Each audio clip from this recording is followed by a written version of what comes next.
Welcome back to the YouTube channel Malawian Cameras. Simamva, mamva. Mamva. Kanja maimva kumene vitu. Kama simu na imve. Kwa manduku bila hambeli maimva. Prime Minister wa dziko la Israel. Amene dzina lake ndi Benjamin Netanyahu. Kapena kuti Chinyahu. Kula ameneyu anapita kumalo kumene kwaphulitsidwa ndi Iran. Tinakamba kale kuti it's either I think my air defense mabomba ajawo saji bwana ya limodzi ndi 4 million chabwino. So it's either mabomba ataka is exhausted kumalo zapeza nzuri even masairini mabomba amene akubwera pano patu si mabomba achi bwana ya masairini sakulira kongo bwana polisa kose. So Benjamin Netanyahu anafika kumalo kumene kuku kumene kunitwa nankula ma points okwana angapo. Point number 1 imene Benjamin Netanyahu anayankhula ndi point yona kuti kodi mukudikira somboni wanji tinakuzana kuti Iran ndi yopya taona yapha civilians and taona ni Iran yapha civilians and taona nisoni Iran yaponya mabomba atali kwambiri mpaka 4,000 kilometers nakuzana kale Europe mugona nakuzana kale, right? Iye uja akuti taona aponya pakana pana children. Why? Iran, why are you doing that? Why bombing children? Iran, what's wrong with you? Kumano kulibe umbono le kulimene aphako mwana ana umboni umene ulipo kuti iwo anaphana ulipo ku dziko la Iran. Ulipo umboni onena kuti achina Netanyahu anaphana ku Gaza ku Palestine ulipo. Umboni anaphana osalakwa ulipo. Ku Lebanon chiwerenga ndikula kwambiri, ku Iran chiwerenga chikula kwambiri, ende akufa kwambiri kuposa ku Israel. Kumano yawo ija ayamba kulira. Hai ababa tufuna international community, tufuna anthu onse adziko lapasi, akuti dziko lonse lapasi akuti lithane ndi Iran.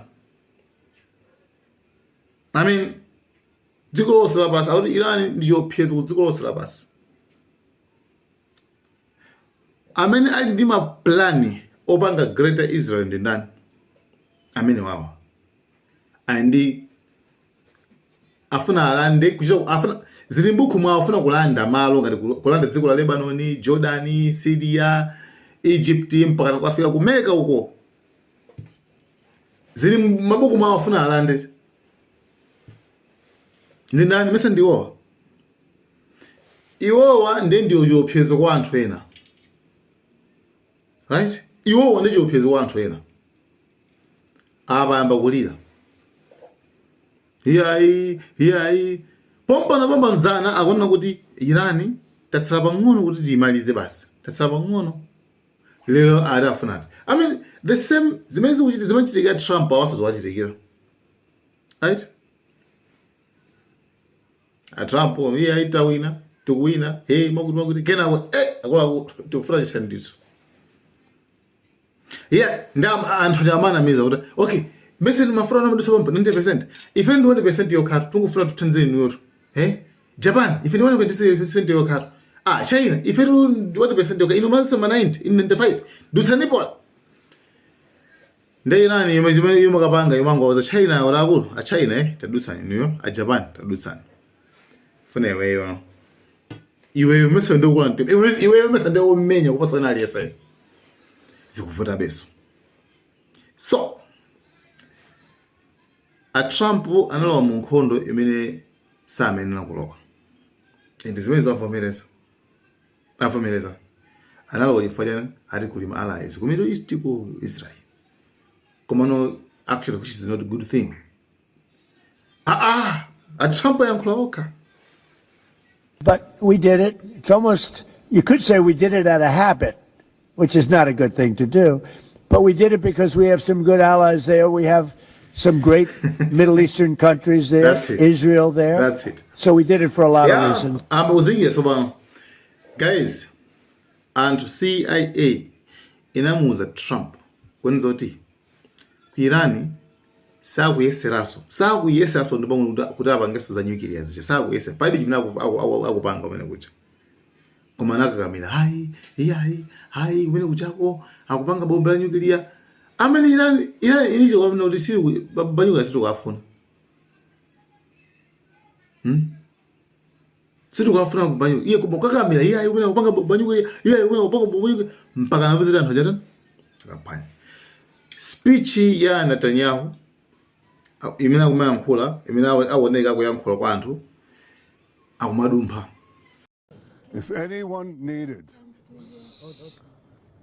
an explanation of why Iran is the enemy of civilization and the enemy and the danger to the entire world, you got it in the last 48 hours.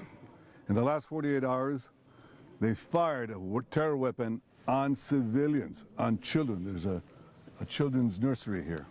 There's an old person's home here. Civilians, families, they fire terror weapons on civilians. And often they use cluster bombs, which are forbidden by international law. The second thing that they did is that they fired on Jerusalem right next to the holy places. They sent ballistic missiles that could have destroyed the Church of the Holy Sepulchre, the Al-Aqsa Mosque, and the Western Wall. The three holiest sites to the three monotheistic religions, they don't care. They're firing on everyone. The third thing they did is they fired in intercontinental ballistic missiles 4,000 kilometers right into Diego Garcia, the American-British base. They can reach now with these ballistic missiles everywhere in Europe, almost everywhere in Europe. I've been warning that for years. The fourth thing that they did is that they shut down the important maritime strait of Hormuz, trying to blackmail the world with oil terror blackmail. Four things that they're doing in 48 hours. And I ask the leaders of the world, the leaders of the free world, the leaders of the moderate states, what more are you waiting for?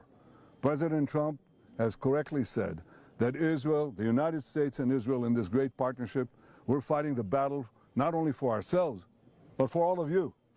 And he asked a simple question, where are you? And it's time to heed President Trump's call, his leadership, and his vision, not merely for our sake, but for your sake. Afikira bodi Irani mwaona ikupulisa anthu Irani ndofuna Netanyahu ayambire pakuona kuti ife tinawayamba a Irani kwapulitsa. Ifeyo tinawapulitsa kenako ma Americans anabozithandizira tosa anthu awiri kumapulitsa Irani. Chifukwa mukangoti iyayi bwe mwambira pakati tu Netanyahu mukuyambira pakati. Mukuyambira pakati nkhani isina mbere baba yayi. Nkhani inambira poti inuyo ndi America mwanyamuka kwa pulitsa Irani. Ndi Irani kubwezera. Irani ili ndi ufulu oziteteza okha. Ngati mmene muli ndi inuyo ufulu oziteteza okha. Ufulu sikuyamba anzanu yayi. Mukayamba da anzanu akunyenyani mukuti yayi mufuna sopana anthu osabwere. Ayi. Maiko aku Europe akukana kuti no. Ndipo iwo Paulo atha kuchita zinthu. Atha kubwezera ataona zoti pali mwakuti kuti. Paulo osaziti kwauza yayi. Europe akana. Sakufuna kuti awakankhire mu nkhondo zoti sakuzidziwa. Right?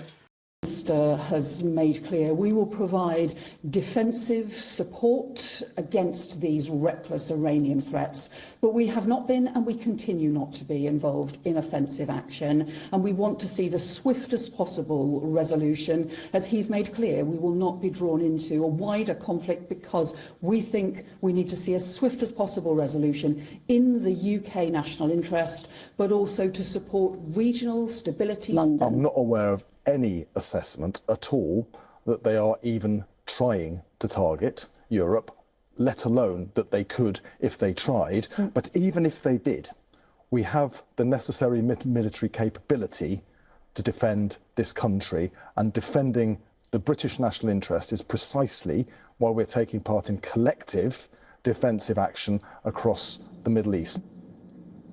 So, ndayo said makharuka mbankhanzimenzi. Ndayo say takharuka mba ABC awako kuchitika izi. Ena amona ngati rukondera reality temene. Anandanyawo aja. Masuperpower aja awiri aja useaja. Akusakasaka nzawo ora wajoine. Zinthu zicha zikwakanika. Anthu ana aphe mabanga zawo anakaya mbadala. Maimba koduko Julius Malemaru. Iran. Julius Malemaru adi atizimule. Auri muze Trump yo. Ngati sakuridzo efe akafuse. Ari ngati simuridzo makafuse Trump. Amalemaru kali jona iregira magogo. Amalemaru azitengira rokanizi. Amalemaru amakakidnapo. Amale. Awuriru Iran musasie. Atizimuleni. Say to Iran, don't stop until America pays your reparations into your account. Hit and hit hard. Do not be scared. Do not be intimidated by those who think they can destroy us. These are small kids. They want to know us. They must go and ask Donald Trump who we are. Then they will know what they are dealing with. That's it. Mufuna so mbona manje wina. Umbona na mungu ufuna manje. So, point yomalizira. Akuti paja Trump anakuti tikumenyani ari tizimisa kutemenya kwa Eskom kwano, right? Tabe. Ndeyana nakuti taiserana. Makangumenya kumene kujawo. Saba ina kumadusa. Titsikira ali yese. Titsikira ali yese. Atukubasane for 8 hours. Ari. Titsikira ali yese. So for 8 hours, that is 2 days. And I want to get the 2 days must go away. 48 hours. Yeah, na ura tamia na Eskom mirone. Titsikira ruga papa. Sumunga luse sondibo. America still uganika begudutsa. So zose zimene Israeli, America zose zakanika. Akula zakanika Pastor Hormuzi akanika kudutsa. Boma akanika kugwetsa. Uranium akanika sokutenga.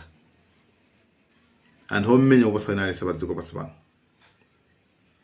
And how many wa ama menya mafilimu. Akabanga edit mafilimu aja kuma peasant. Nkope nkhondo ya Americans ndiyo opyeza. That's why amakondo boya pa social media.